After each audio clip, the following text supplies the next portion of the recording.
Gelti, fils de Harki, né à Oran, devenu champion du monde de boxe à l'âge de 41 ans.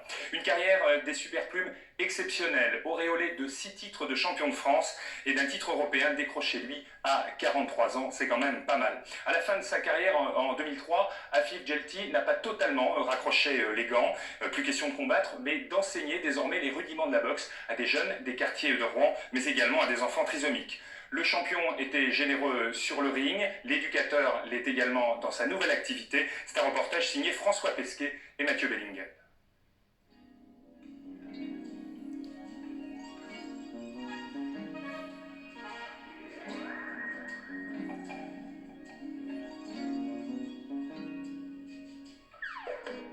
Derrière des vitrines, dans un placard, au mur, il a accroché ses souvenirs. La place manque un peu, il faudrait agrandir, il a presque tout gardé.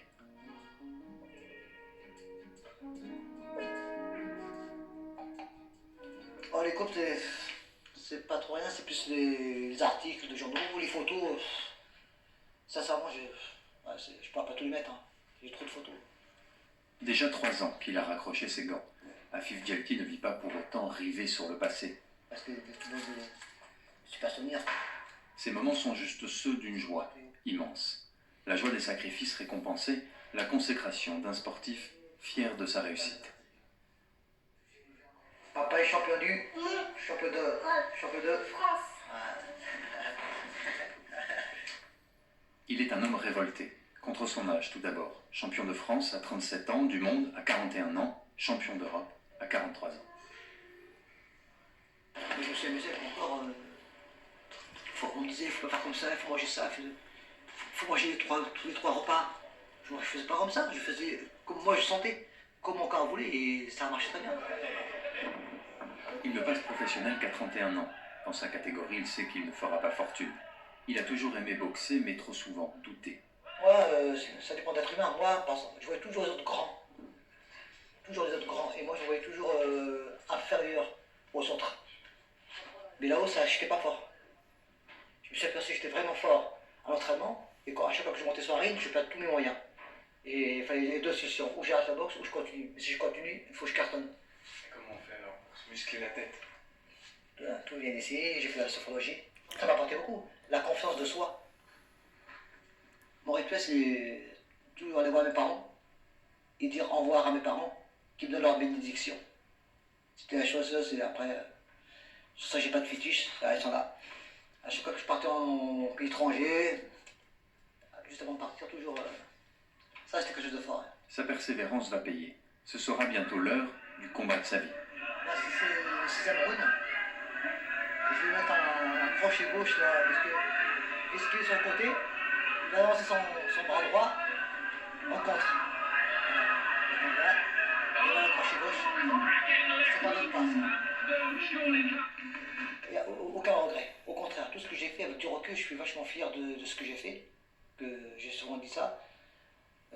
En plus, j'ai jamais triché.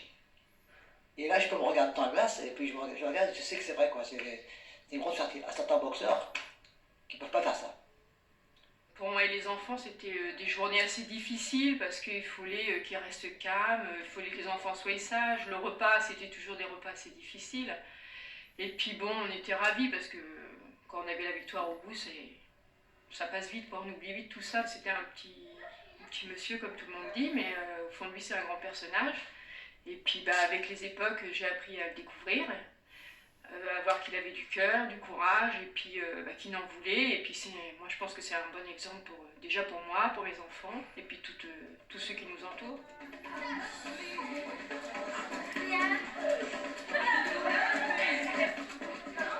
Révolté contre sa condition de fils de harki, rejeté quand il est arrivé en France en 1965 dans des conditions misérables.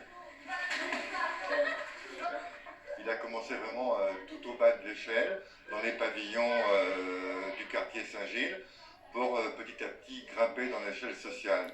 Et c'est un parcours qui n'est pas vraiment facile. Je sais d'où je viens, c'est tout savoir, je transforme aux jeunes. Voilà.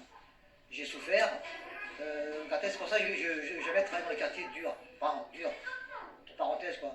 Et tout le savoir que j'ai, le transmettre aux jeunes. Et ça sera vraiment ma réussite. On n'appuie pas, on touche pas. On est fixé de toucher seulement. Tac, tac. Voilà. Avec les enfants du quartier Gramont à Rouen, il veut montrer l'exemple du respect et de la pugnacité. Rien n'est jamais acquis pour lui-même, il vient seulement d'obtenir l'achat d'un ring pour cette salle. Vous savez, dans le sport, quand on devient quelqu'un, comme nous, qu'on a, malgré qu'on est arabe, comme ça, malgré ça, quand même on est reconnu quelque part. Parce qu'on représente la France, on représente le bleu rouge quand il siffle. On nous voit, ils sont obligés de nous reconnaître. Mais dans les études, même qu'on reste plus 3, et malgré ça, ils n'ont pas de travail. Vous voyez la différence? C'est pour ça que je préfère aussi dans le sport, plus facile que dans les études. Afif Djelti n'est pas un exemple d'intégration, comme si tous les jeunes défavorisés pouvaient devenir champions, comme si, descendants de Harkil, n'allaient plus souffrir du mépris. Non. Afif Djelti est un exemple de volonté, le combat continue.